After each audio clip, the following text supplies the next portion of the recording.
Ayan mga kapatid, nandito na naman tayo, si Imang Ivy. Ngayon magluluto na naman tayo ng ginatam na sitaw.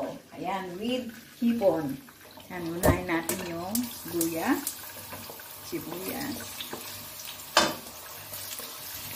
And then, minced garlic.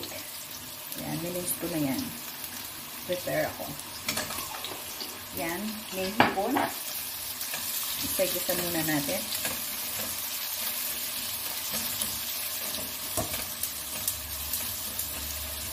Sige.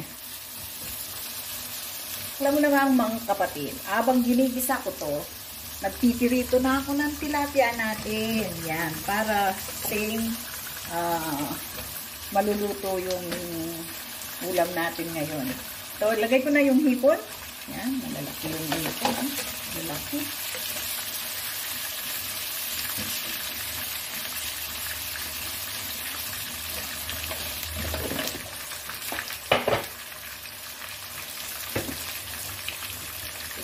Baligtad na natin yung hipon. Luto na yung kabila.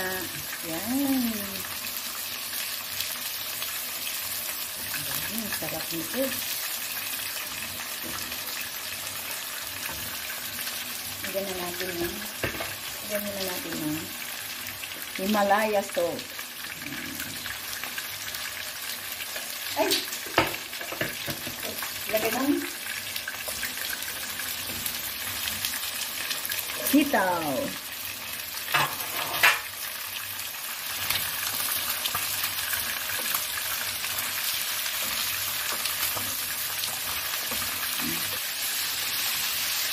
O, ilagay na natin ang kalabasa.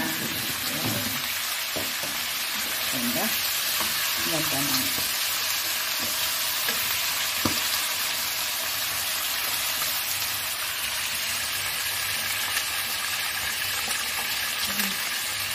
Ayan, maluluto na yung tilapia natin.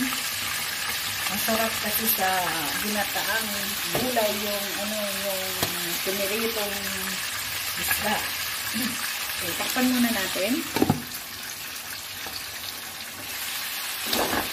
Okay, ngayon lagay na natin yung coconut milk. Which is maliit lang na gamit ko. Lagyan ko ng coconut cream.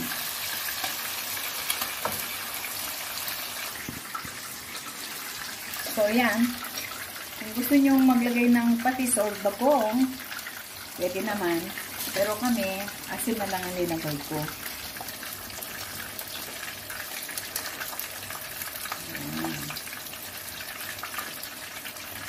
Lagyan muna natin ng black pepper para may spice siya.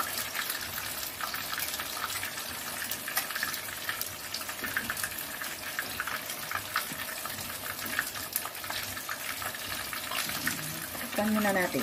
Yan. Tingnan natin. Luto na. Ayan. Luto na. Malambot na lahat. So, patong ko lang yung sili. Yung may gustong pakain ng sili. Kukuha na lang sila. Ayan.